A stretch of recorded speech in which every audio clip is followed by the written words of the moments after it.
Hello YouTube! When I was teaching computer science, I noticed that a lot of my students, they actually struggle to understand how does a for loop work, and that actually becomes an obstacle for them to debug their own program or actually understand more complicated or more complex programs. So that's why I have decided to actually record this video to help all of you understand how does a for loop work in C. Now, without further ado, so this sample program, as you can see here, is just a simple for loop, and it will actually print out the number I for a number of times. So let's just go through this to see how does it work.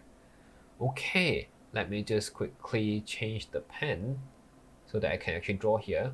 So when the program starts, right, it will actually go to here, which is number one. It will go to this. It will actually create a variable called I, and it will actually assign this variable. It will assign 0 into this variable. So then it will actually go to point number 2, where it will actually ask the question, is I less than 4? So is 0 less than 4? Yes, that is true. So that's why it's going to go into this. It's going to do whatever that is between the curly braces. So as you can see here, what it did was it actually printed out I colon, and then print out %I, which will actually replace whatever that is inside the variable I, which is here, we can see is 0. So it prints out I colon 0. Then when the process here is done, when it reaches the ending curly braces, it will actually go up to position 3, which is I++. For those of you who is not sure what is I++, I++ is actually a shorthand for I equals to I plus 1. So the thing to remember about programming is this: if you actually see equal, it always means that whatever that is on the right hand side, it will be saved, or it will be actually put into the memory that is I. So it will be saved into I. It will be actually not math, it will be not equal. If you are comparing something, it will always be equals. Okay, so now here when it goes to this, that means whatever that is here, it will change to 1. Okay, then when it changes to 1, it asks again, is I less than 4? While it is still less than 4, that's why it's going to print again. Then it's going to ask, and then it's actually going to go back to 3, which it is going to plus again. Then it become 2. Is 2 less than 4? Yes, it is less than 4. That's why it's going to print again.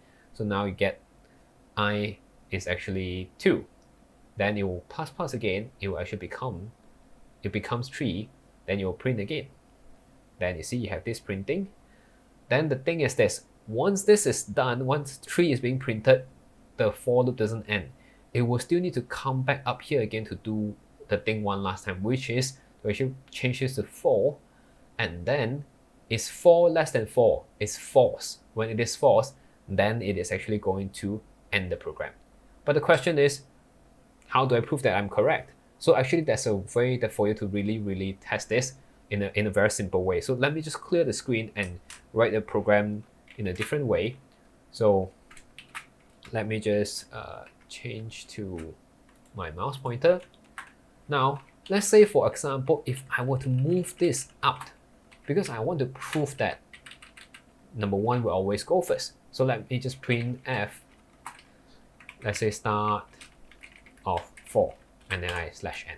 Okay, then I also want to prove that this is done.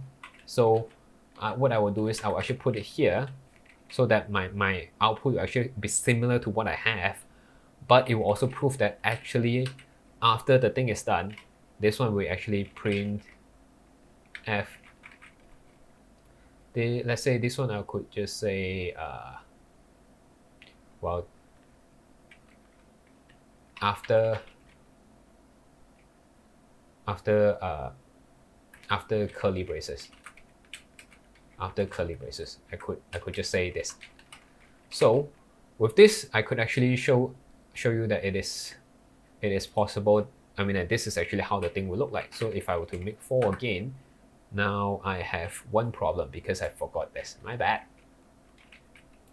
So let's just make 4. Now when this is done, if I were to actually run it again, /4. Now if you see the result here is actually very similar to 0, 1, 2, 3. You can see 0, 1, 2, and 3. But what you can see here is this: I actually proved that you actually start with number 1 first here.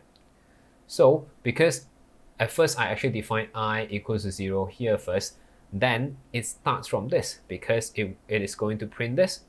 Then it will actually ask is if I is less than 4. Well, it's true. That's why it's going to print this. That's why we have this.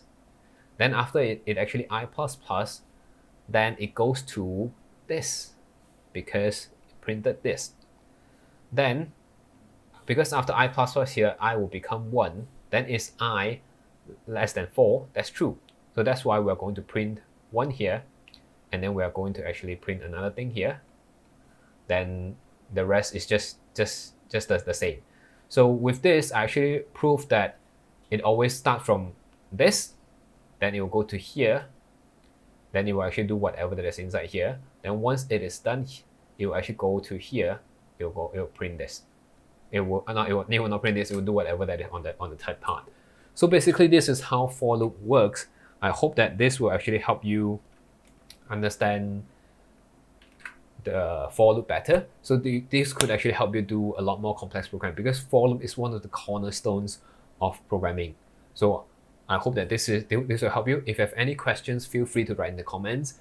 I mean, even though if the question is not related to this, if the question is actually good enough, I might actually create a video just to answer your question. And if you have any comments, feel free to actually comment it here. And if you like this video, please subscribe to my channel. And if not, you can watch other videos. So I'll see you guys next time. Bye.